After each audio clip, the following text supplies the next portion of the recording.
Françoise Touvenot, bonjour. Bonjour. Des jeunes en difficulté parce qu'ils souffrent de ce que l'on appelle les troubles 10. L'association que vous présidez les accompagne ainsi que leurs parents.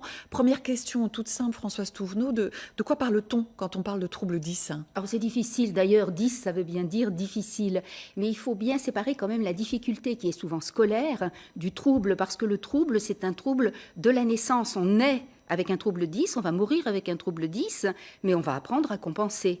Et on parle souvent de la dyslexie, mais en fait, il y a beaucoup d'autres troubles. Il y a les troubles du langage oral, la dysphasie, les troubles de la malhabileté gestuelle, la dyspraxie. Un trouble qui est très peu connu, c'est le trouble visuo-spatial, et pourtant qui est très handicapant dans les apprentissages. Et il découle aussi d'autres troubles qui vont être des troubles de l'attention, avec ou sans hyperactivité, mais aussi troubles de la logique et des mathématiques, qui est un des troubles qu'on analyse, qu'on soigne depuis peu de temps, et puis des troubles de l'orthographe. Ça va énormément gêner. Et qu'est-ce qui doit alerter les parents ou les enseignants aussi? Alors, il y a déjà un trait commun à tous ces troubles, c'est qu'il n'y a pas de problème d'intelligence, il n'y a pas de déficience de l'intelligence. Ce sont des enfants intelligents. Mais quand à l'école, un enfant travaille vraiment, que ses résultats sont médiocres, qu'il est fatigué rapidement, que ses enseignants disent qu'il est rêveur ou alors qu'il ne tient pas en place, il faut consulter, il faut en parler à son médecin. Alors, pour mesurer, Françoise Touvenot, la détresse dans laquelle se trouve un enfant qui a des troubles de lecture, par exemple, on va prendre un exemple. Regardez cette phrase, on a préparé une petite phrase. De quoi s'agit-il, Françoise Touvenot?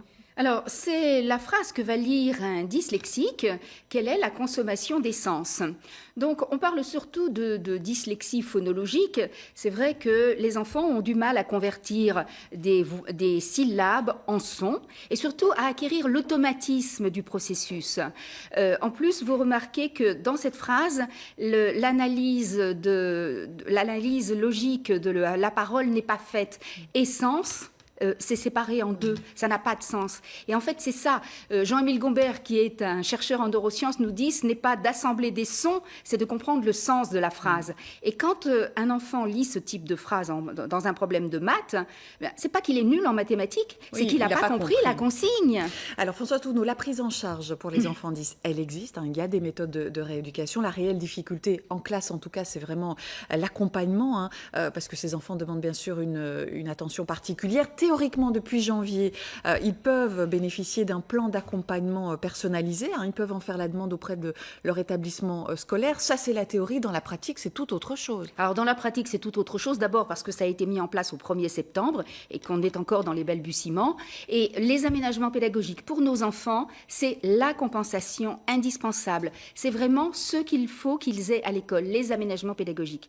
Seulement, dans la classe, il y a le programme, il y a le nombre d'élèves, il y a les ados aussi qui ne veulent plus des aménagements parfois, les garçons, parce qu'ils veulent être comme tout le monde, comme les autres. Et puis les enseignants ne sont pas des soignants aussi. Les enseignants ne sont pas des soignants, et même si les aménagements sont décidés avec les enseignants par les parents, il faut aussi que les enseignants soient formés, ils ont besoin de formation. Alors justement, c'est ce que vous demandez?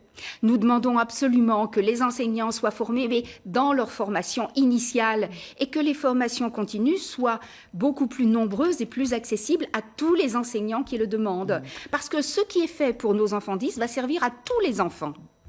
Françoise Touvenot, le 14 novembre, vous organisez une conférence sur les troubles des apprentissages au centre des congrès de l'hôpital Pontchaillou à Rennes. À qui s'adresse cette conférence? Aux Alors, parents? le titre le dit, c'est-à-dire parents, enseignants, soignants, ensemble pour les aider. Il faut absolument qu'il y ait une réunion de tous les gens qui entourent nos enfants. Il faut que les gens qui entourent nos enfants comprennent et partagent les informations. C'est en entourant l'enfant qu'on va lui permettre de réussir à l'école, et il faut que les parents, les enseignants et les soignants communiquent pour qu'ils comprennent comment fonctionne l'enfant 10, pour qu'ils puissent le comprendre. Sinon, on ne le comprend pas. Il y a une césure à la maison, à l'école et dans la vie avec ses copains, qui n'est pas toujours facile. C'est parfois un exclu. Le petit dyspraxique, il est exclu des cours de récré parce qu'il ne sait pas mettre un ballon dans un but au foot. Donc là, l'idée, en tout cas de cette conférence, une synergie, une collaboration entre tous les acteurs concernés. Françoise Touvenot, je rappelle donc cette conférence, le rendez-vous est fixé le samedi 14 novembre à Pontchaillou, à Rennes, donc de 14 à 18h.